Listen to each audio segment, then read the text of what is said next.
안녕하세요. 9월 25일 목요일입니다. 오늘은 사도행전 9장 12절과 13절입니다. 저가 아나니아라 하는 사람이 들어와서 자기에게 안수하여 다시 보게 하는 것을 보았느니라 하시거늘 아나니아가 대답하되 주여 이 사람에 대하여 내가 여러 사람에게 듣자온즉 그가 예루살렘에서 주의 성도에게 적지 않은 해를 끼쳤다 하더니 아멘. 그 당시 그러니까 사도행전 8장 9장 7장에서 스데반의 순교 이런 과정을 우리가 쭉 들어왔는데 그 매 현장마다 사실은 사울이 있었어요. 스데반이 순교할 때도 그렇고 그래서 당연하다 이렇게 사울도 생각했다고 기록되어 있잖아요. 마땅하다. 그런데 그 사울이 다메섹에 와서 환상 중에 예수님을 만나고 또 거기 아나니아를 보내서 사울을 만나라고 하고 이런 과정을 이렇게 아나니아가 돌아볼 때 이상하잖아요. 아나니아 입장에서도 보면. 왜냐하면 사울이 그 당시에 신앙인들 즉 그 예수님을 따르기로 결심한 사람들의 그 속에서는 악명 높은 사람인 거죠. 사울이. 왜냐하면 어떻게 하든지 그 예수 믿는 사람들을 다 제거하려고 대제사장들에게 공문을 받아가지고 완전히 그 철퇴를 때리려고 한 사람이거든요. 사울이. 그러니까 아주 종자를 없애버리려고 했던 사람으로 익히 이름이 알려져 있는데 아나니아를 향해서 하나님이 갑자기 너가 일어나서 집 가라고 하는 거리로 가서 다섯 사람 사울을 만나라 이런 말씀을 하시니까 아나니아 입장에서 물론 하나님이 말씀하시니까 그대로 순종하고 따르겠지만 그래도 마음 한구석에는 어안이 벙벙한 게 있지 않겠어요? 아니 저렇게 핍박자 사울을 왜 가서 만나라고 하는 건지 왜 찾아가라고 하는 건지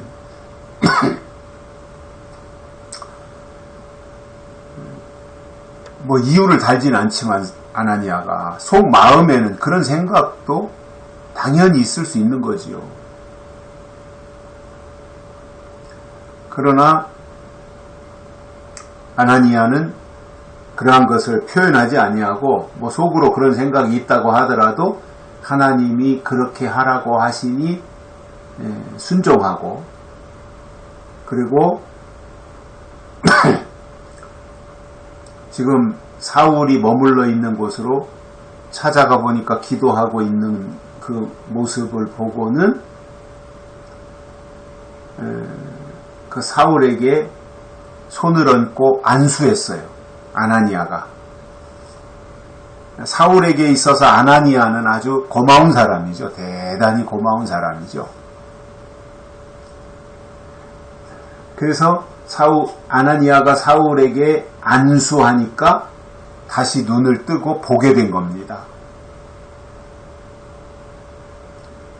그러니까 사흘 동안 아무것도 볼 수 없는 그 상황 속에서 그 어둠 속에서 얼마나 많은 생각을 했겠어요.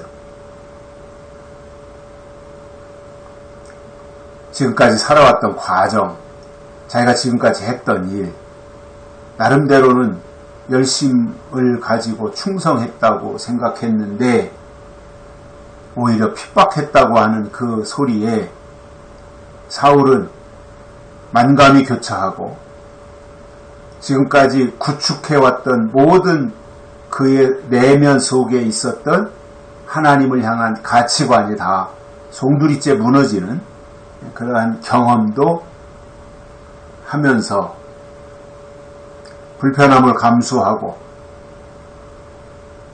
또 어찌 보면 한편으로는 뭐 포기하는 마음도 있었을 것이고요. 이판사판 뭐 이런 생각도 들었겠죠. 그런데 이제 아나니아가 사울에게 와서 안수하니까 다시 보게 된 거예요. 눈이 열린 거지. 얼마나 감사한 일이겠어요. 그러면서 아나니아가 다시 말하기를 하나님께 고백하는 거죠. 주여, 이 사람에 대하여 내가 여러 사람에게 들었는데 사울에 대해서 내가 여러 사람에게 들었다. 나도 사울에 대해서 들은 사람이고 나도 사울에 대해서 안다. 여러 사람에게 들었는데 그가 예루살렘에서 주의 성도에게 적지 않은 해를 끼쳤다. 그 이야기를 아나니아도 들었다는 거예요. 그런데 하나님은 아나니아를 그러한 사울에게 보내서 만나게 한 거잖아요. 그리고 안수하게 한 거잖아요. 그러니 이 아나니아의 입장에서 물론 뭐 믿음으로 모든 것을 다 감당하고 이유 없이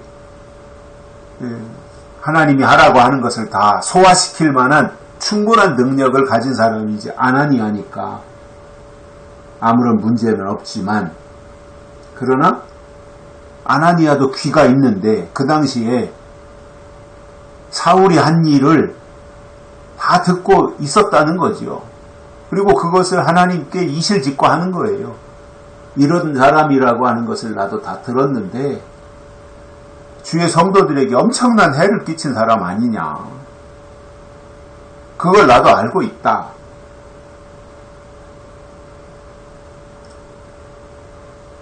그러니 이런 사람을 왜 나를 보내가지고 이러한 만남을 하게 했는지 여기까지만 보면 아나니아도 이해가 안 되는 거죠. 아니 저런 핍박의 사람, 핍박자, 해를 끼친 사람, 교회로 보면, 교회 입장에서 보면은 엄청난 피해를 준 사울인데 여기까지만 보면 아나니아도 이해가 안 되는 부분들이잖아요. 뭐든지 다 이해가 되면 은혜가 되는데 이해가 안 되면 은혜도 안 되는 거잖아요. 지금 아나니아는 사울의 문제는 아직 이해가 안 된 거예요. 물론 이제 그 뒤로 가서 보면 다 겉들이 소화를 다 하고 이해를 하지만 아직은 거기까지는 안 갔잖아요. 우리가 이제 13절 여기에 머무르고 있으니까. 그러나 우리가 이제 아나니아를 보면서 하나님 앞에서는 외요가 없었다라는 거죠. 외요. 왜 그렇게 해야 돼요? 이게 없었다는 거예요. 그게 중요한 부분 아니겠어요? 하나님이 보내시면 가는 거고 하라 하시면 하는 거고. 이게 아나니아였고 특별하게 하나님이 준비한 사울을 만나게 하셔서 아나니아를 통해서 그에게 눈을 뜨게 하고 영향을 끼치는 이 모습을 발견하게 됩니다. 여기까지 하겠습니다. 고맙습니다.